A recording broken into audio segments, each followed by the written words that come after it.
mencuali pai. Apa ya artinya ya? Lai lai lai lai lai itu ayo mari gitu ya. Woman cuali pai itu berarti mari kita sama-sama beribadah ya. Cuali pai itu beribadah. Ayo adik-adik kita sama-sama beribadah kepada Tuhan. Ngomong-ngomong, beberapa minggu ini kita terus mendengar bagaimana luar biasanya Tuhan kita ya. Mulai dari kematiannya di atas kayu salib untuk menebus dosa kita. Kemudian apa? Yesus tuh bangkit, kemudian naik ke surga. Kemudian apalagi? Tuhan mengirimkan Roh Kudusnya untuk tinggal di dalam hati kita. Luar biasa ya Tuhan kita ya. Nah, mulai dari minggu ini kita akan mendengar cerita bagaimana Tuhan memakai orang-orang nih untuk apa? Untuk melakukan pekerjaan besar yang Tuhan inginkan. Luar biasa ya. Jadi mungkin aja itu ada anak kecil, mungkin juga itu laki-laki, mungkin juga perempuan, mungkin juga orang tua. Tapi ini adalah orang-orang yang Tuhan akan pakai.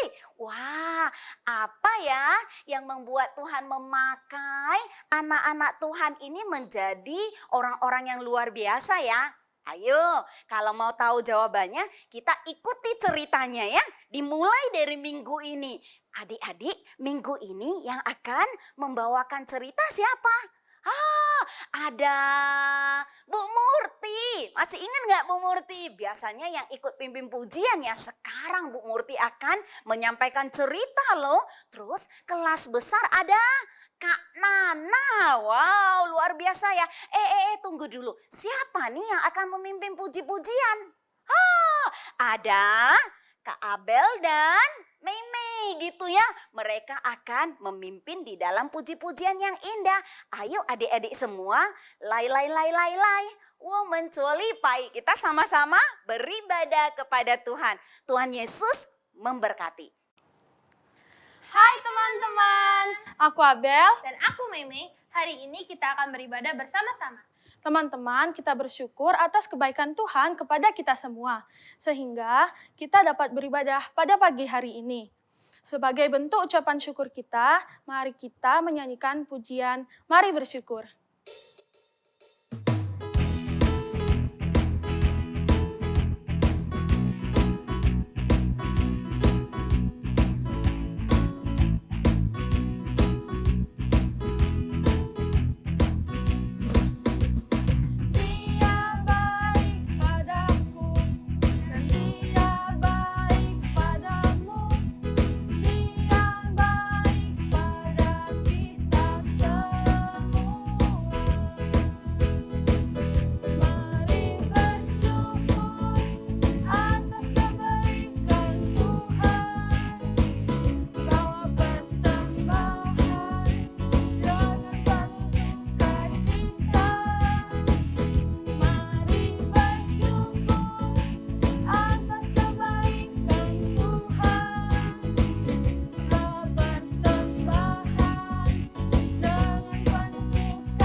Teman-teman, mari sebelum kita melanjutkan ibadah kita pada pagi hari ini, mari kita berdoa.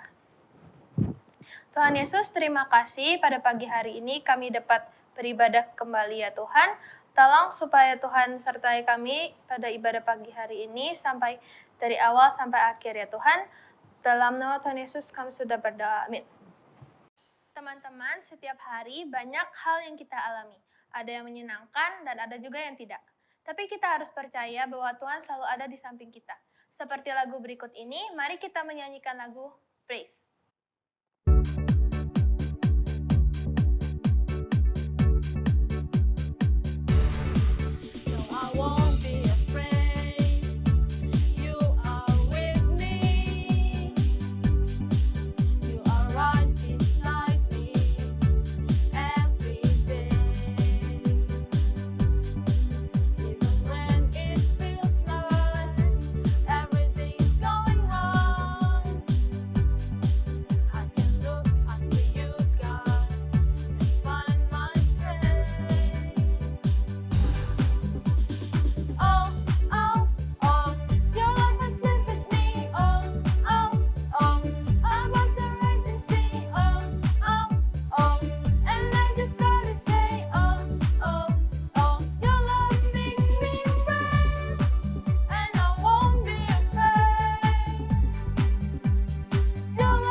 kita untuk mendengarkan firman Tuhan. Sebelum itu, mari kita menyanyikan lagu Ku Mau Mendengar Firman Tuhan.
meminta pertolongan Tuhan agar ibadah ini berkenan kepadanya.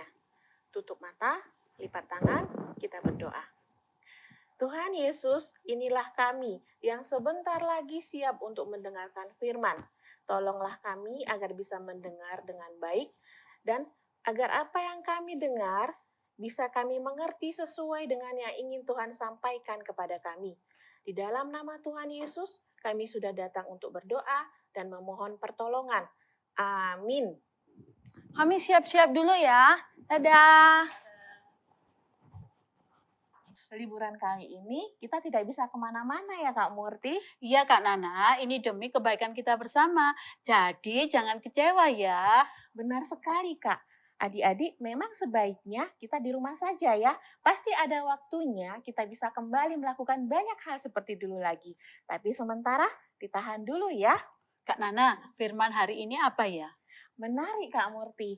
Tapi aku mau ajak adik-adik kelas 3 sampai pra remaja untuk jalan-jalan secara virtual dulu. Kalau begitu aku juga mau menemani kelas kecil. Di kelas kecil nggak kalah seru loh Kak. Oke, siap kalau begitu. Dadah Kak Nana. Dadah.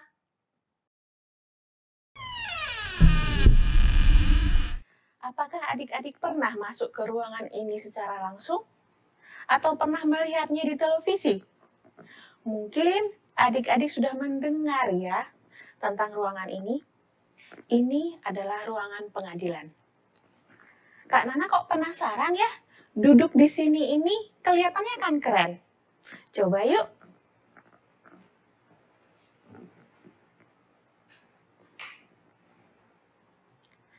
Adik-adik, coba lihat alat ini. Mungkin terlihat biasa ya bentuknya, terbuat dari kayu, tidak sebagus mainan kesayangan adik-adik di rumah. Tapi jangan salah, apabila alat ini di tangan orang yang tempatnya duduk di sini, memakai pakaian seperti ini, maka alat ini akan berbeda fungsinya. Begitu palu ini dipukulkan, maka keputusan terhadap seseorang dihukum atau dibebaskan, bersalah atau tidak, akan berlaku mulai saat itu juga. Sementara orang yang berhak untuk memukulkan alat ini tadi biasanya disebut hakim. Butuh pertimbangan, butuh mendengar saksi, butuh melihat bukti, butuh untuk mempelajari kasus. Banyak hal yang harus dilakukan untuk membuat sebuah keputusan. Meskipun kelihatannya menjadi seorang hakim akan keren, tetapi apabila salah mengambil keputusan, maka fatal akibatnya. Kalau begitu, apakah mudah menjadi seorang hakim? Tidak. Sangat tidak mudah. Yang jelas, pekerjaan ini tidak sanggup Kakak Nana jalani.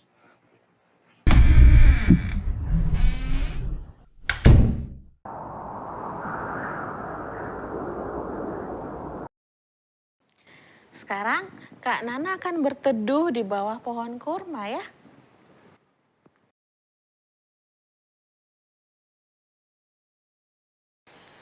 Adik-adik, ngapain jauh-jauh ke sini?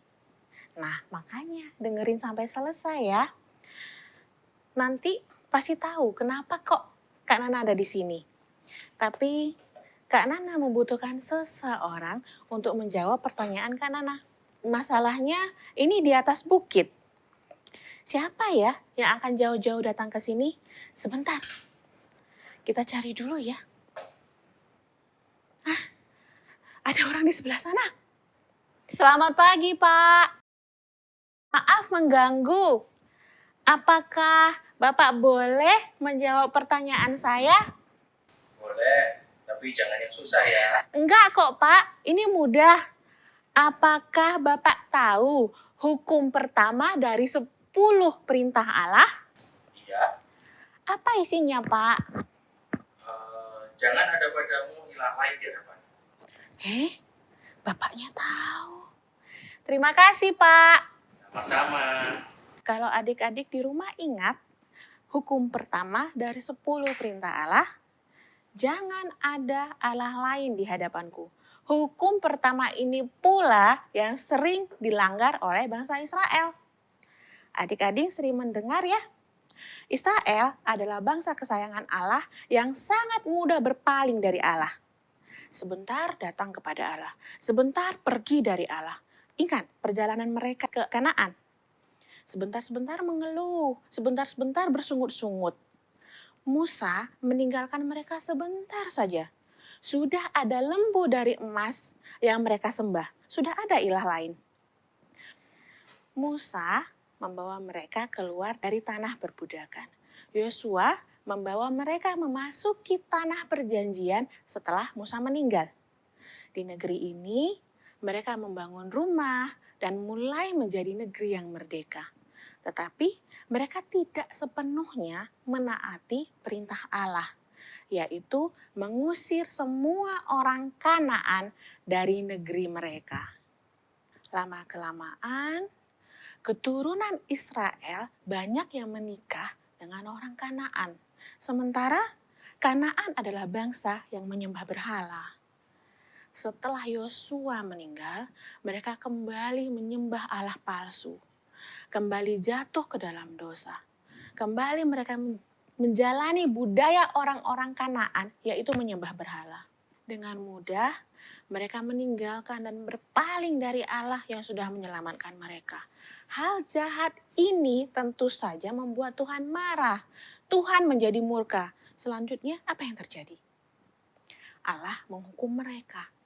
Allah membiarkan bangsa lain menindas mereka dan membuat mereka dalam perbudakan. Allah membiarkan negeri-negeri di sekitar Israel menguasai mereka. Mereka kembali menjadi budak. Mereka sengsara? Tentu saja. Adik-adik, pasti sudah bisa bayangkan ya bagaimana kehidupan mereka. Makanan dan ternaknya diambil Kanaan. Menderita ya. Sama seperti sebelumnya adik-adik. Penderitaan orang Israel membuat mereka mengingat Tuhan mereka kembali. Mencari Tuhan mereka kembali. Berseru meminta pertolongan kepada Tuhan. Memohon pembebasan. Allah kita, Allah yang kita sembah adalah Allah yang penuh ampunan dan Allah yang penuh kemurahan. Saat bangsa Israel berseru memanggilnya untuk memohon pertolongan, Allah menunjukkan belas kasihannya. Dia mendengar dan menjawab permohonan mereka dengan mengirim hakim untuk menyelamatkan mereka. Kok hakim? Nah, mari kita dengar baik-baik ya. Salah satu hakim yang hari ini yang kita bahas adalah seorang hakim perempuan bernama Deborah. Deborah adalah hakim keempat yang diutus oleh Tuhan di masa itu. Deborah adalah seorang nabiyah. Nabiyah sebutan untuk perempuan dan nabi sebutan untuk laki-laki. Kira-kira masih ingat nabi itu apa? Nabi adalah orang yang bertugas untuk menyampaikan kehendak Allah bagi umatnya. Kita sudah banyak belajar, kita juga sudah banyak mendengar tentang nabi-nabi di ibadah kita yang sebelumnya. Kali ini kisah Nabiyah Deborah yang juga seorang hakim yang akan kita pelajari. Pada masa itu Israel berada di bawah Raja Kanaan bernama Yabin. Dengan panglima tentaranya bernama Sisera. Mereka memiliki 900 kereta besi loh adik-adik. Jumlahnya sangat banyak. Selama 20 tahun bangsa ini ditindas dengan sangat keras. Deborah biasanya duduk di bawah pohon korma di pegunungan Efraim. Ini pohon korma yang sudah Kak Nana singgung tadi. Siapa tahu dengan berada di sini Kak Nana bisa setangguh dan sehebat Deborah. Jadi, kalau ada yang ingin mencari Deborah, bisa pergi ke sana. Bukan pergi ke sebuah ruangan pengadilan. Di masa itu, hakim berbeda tugasnya dengan hakim di masa sekarang. Hakim masa Deborah bertugas untuk menyelamatkan umat Allah dari musuhnya atau dari negeri-negeri penyembah berhala. Kita buka dulu yuk Alkitabnya. Dari Hakim-Hakim pasal 4 ayat ke-6, kita baca bagian A dulu. Ia menyuruh memanggil Barak bin Abinoam dari Kades di daerah Naftali. Sampai di situ dulu.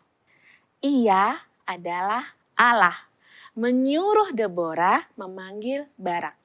Barak ini pimpinan tentara Israel. Berarti Deborah mematuhi perintah Allah untuk memanggil pemimpin tentara Israel bernama Barak. Oke, kita lanjutkan lagi. Baca yang bagian 6b ya.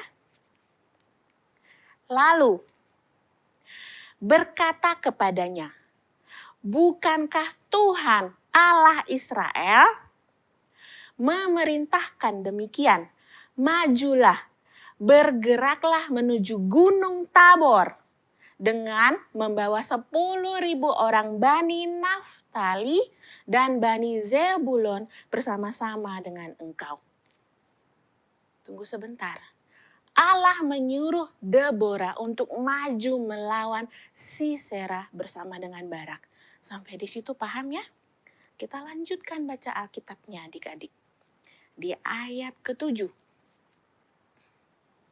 Dan aku akan menggerakkan Sisera, panglima tentara Yabin, dengan kereta-keretanya dan pasukan-pasukannya menuju engkau ke sungai Kison dan aku akan menyerahkan dia ke dalam tanganmu. Ini janji Allah. Allah berjanji akan membuat Sisera jatuh ke dalam tangan Deborah. Selanjutnya bagaimana ya? Yuk kita baca lagi. Ayat ke-8. Jawab Barak kepada Deborah. Jika engkau turut maju, aku pun maju. Jika engkau tidak turut maju, aku pun tidak maju. Menarik ya? Barak, seorang pimpinan tentara, sepertinya takut untuk maju berperang. Jika engkau turut maju, maka aku pun maju katanya. Dia seperti takut menghadapi Sisera. Walaupun sudah ada janji Tuhan. Tapi dia tetap saja merasa takut. Bahkan seolah-olah bergantung kepada seorang perempuan bernama Deborah. Apa jawab Deborah? Berikutnya kita baca lagi. Kata Deborah, aku turut. Hanya engkau tidak akan mendapat kehormatan dalam perjalanan yang engkau lakukan ini. Sebab Tuhan akan menyerahkan Sisera ke dalam tangan seorang perempuan.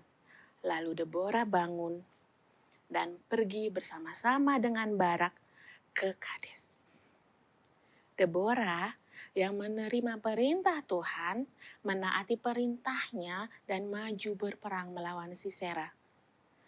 Panglima Kanaan dengan 900 kereta besinya. Untuk membebaskan Israel dari perbudakan.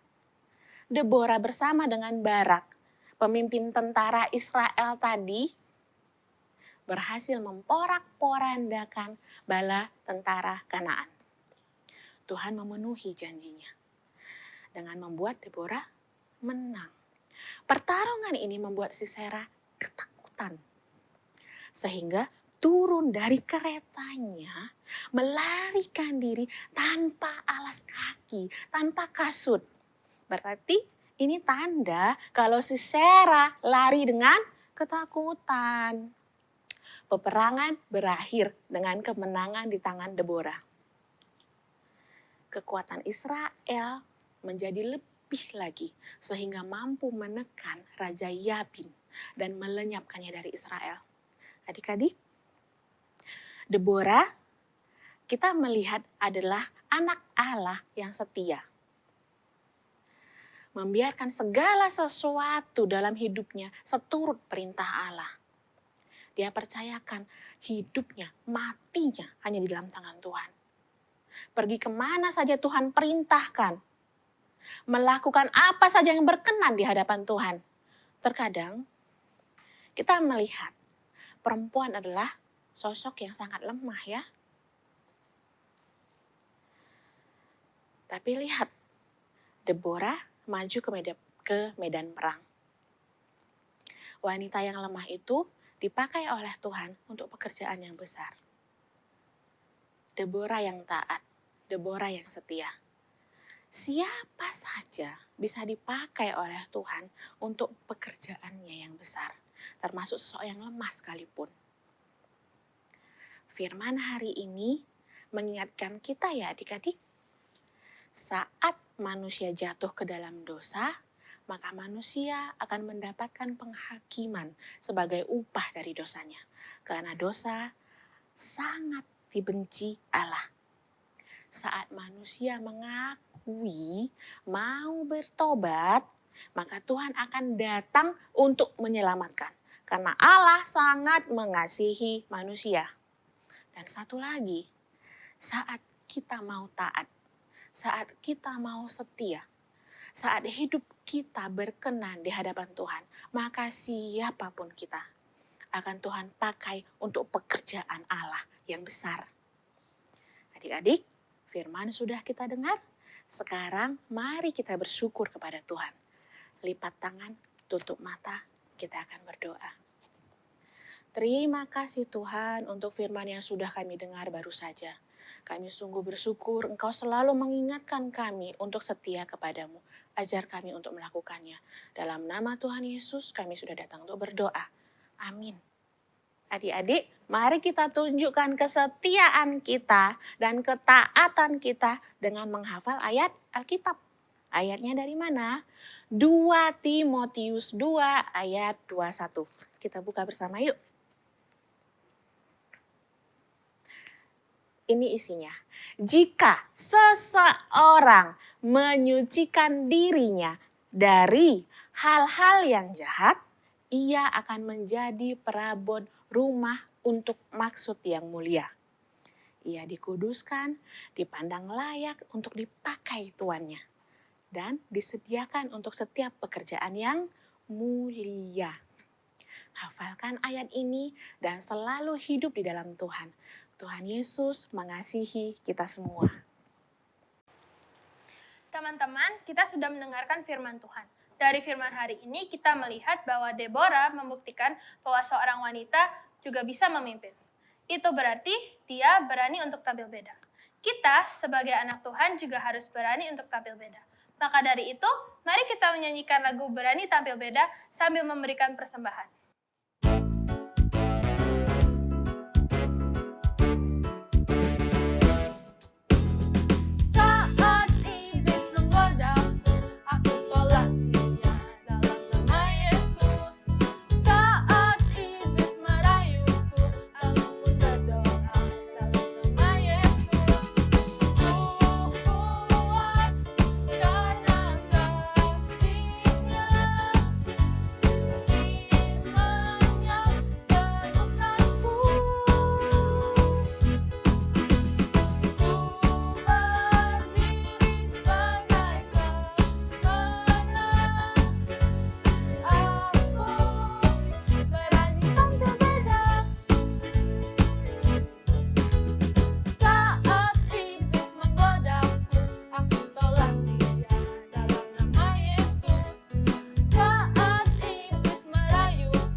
Teman-teman, kita sudah memberikan persembahan kita. Sekarang waktunya kita untuk berdoa. Tuhan, terima kasih karena kami sudah boleh memberikan persembahan. Tuhan berkati supaya persembahan ini dapat berguna bagi kemuliaan Tuhan. Dalam nama Tuhan Yesus, kami sudah berdoa. Amin. Sudah mendengarkan firman bukan? Nah, sekarang selanjutnya apa? Mengerjakan aktivitas. Sudah menyediakan alat dan bahannya. Sekarang yuk ambil dan siapkan. Ambil alat dan bahan yang sudah disiapkan. 4 lembar kertas lipat atau kertas origami warna kuning, coklat, 2 jenis warna hijau, alat tulis, gunting, penggaris, double tape. Langkah pertama, ambil terlebih dahulu gunting, double tape, penggaris, alat tulis, dan kertas berwarna coklat. Kak Nana tidak memberikan patokan ukuran ya adik-adik. Tapi di sini Kak Nana menggunakan ukuran 12 cm kali 12 cm. Sekarang bagi kertas sepanjang 2 cm dari atas ke bawah dan buatlah garis horizontal.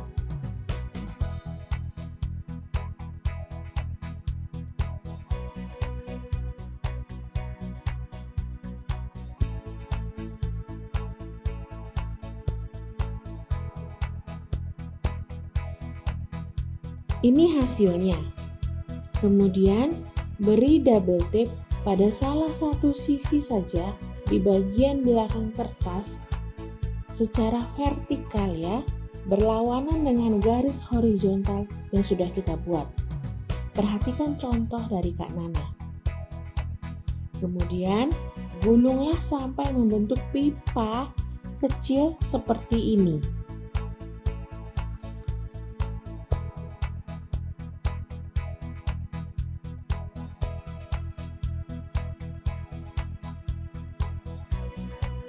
Dan rekatkan dengan double tape.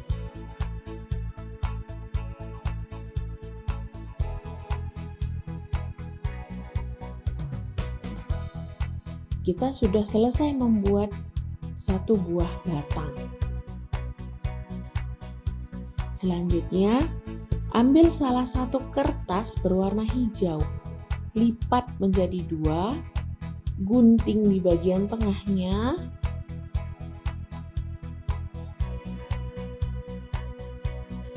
gabungkan kembali menjadi 1,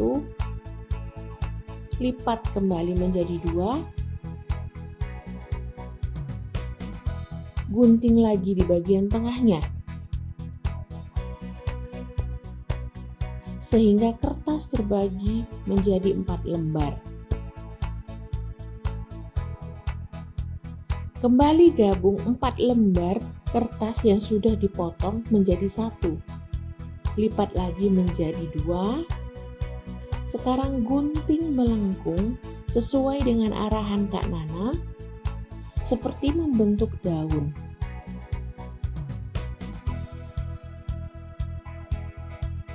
Coba lihat, sekarang kita sudah memiliki 4 lembar daun ya. Selanjutnya, ambil salah satu daun dan Kak Nana akan menunjukkan ini sebagai tulang daun. Kemudian Kak Nana akan menggambar batas untuk menggunting. Perhatikan, gunting sesuai dengan tanda.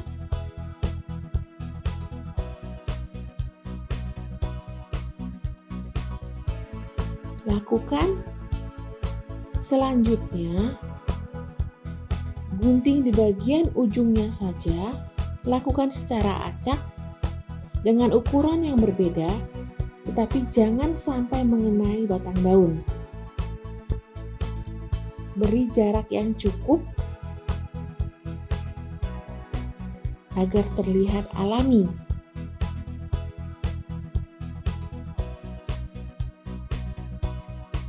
Guntinglah dari sisi kanan dan sisi kiri. Lakukan pula hal yang sama dengan 3 sisa daun yang lain. Selanjutnya, kita akan membuat ujungnya melengkung untuk memberi kesan alami. Gunakan ujung gunting secara perlahan seperti ini. Nah, sekarang daunnya sudah melengkung ya. Kita sudah memiliki 4 lembar daun dan 1 batang. Kita juga membutuhkan pucuk. Ambil sisa kertas warna hijau, gunting memanjang, tapi jangan sampai terputus ya. Beri tempat untuk menempel. Gulung dan rekatkan. Seperti ini. Langkah selanjutnya, beri double tape di salah satu ujung daun agar bisa direkatkan di bagian dalam lubang batang. Lakukan seperti ini ya. Kerjakan pada 3 sisa daun lainnya.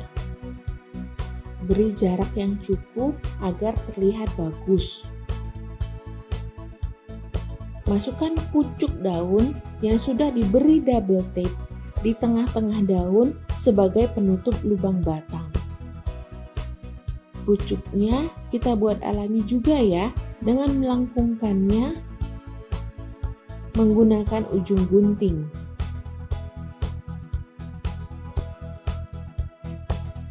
Berikutnya, ambil kertas berwarna kuning. Kita membutuhkannya untuk membuat buah kurma. Boleh potong-potong kecil secara vertikal seperti ini. Jumlahnya bebas ya adik-adik. Boleh gunting menjadi lebih pendek seperti ini.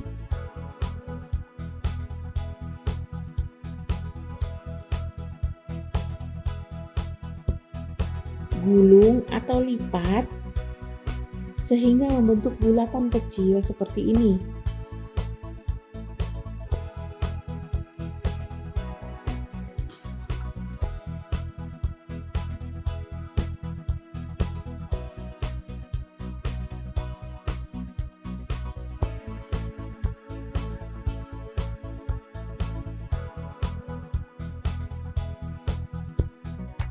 Tempelkan pada salah satu pucuk daun yang melengkung.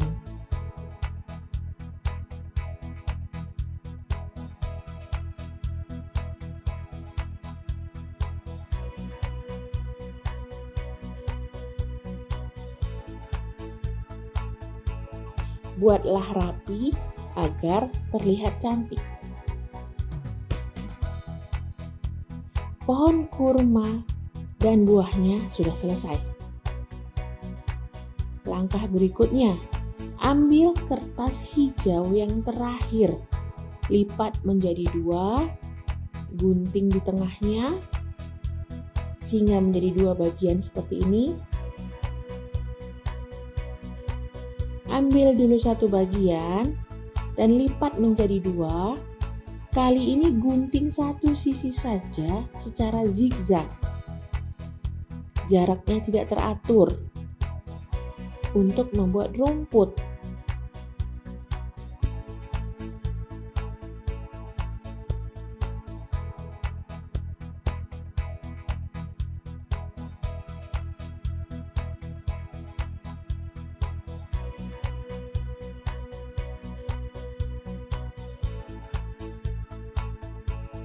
Begini hasilnya. Lakukan hal yang sama pada satunya.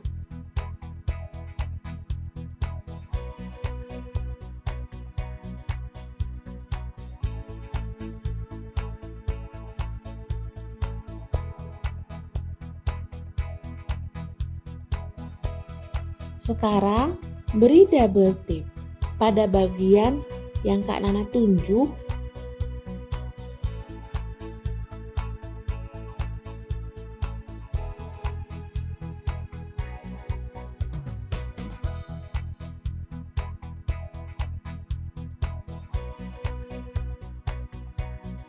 dan tempelkan satu bagian rumput lainnya. Persis seperti contoh ya, jangan sampai salah arahnya, sehingga membentuk rumput 3 dimensi seperti ini. Nah, kemudian tempelkan pohon kurma di antara rumput 3 dimensi tersebut. Boleh ditambahkan bunga sebagai hiasan seperti ini, agar lebih cantik lagi. Jangan lupa ya adik-adik, ayat hafalannya ditulis di bagian belakang.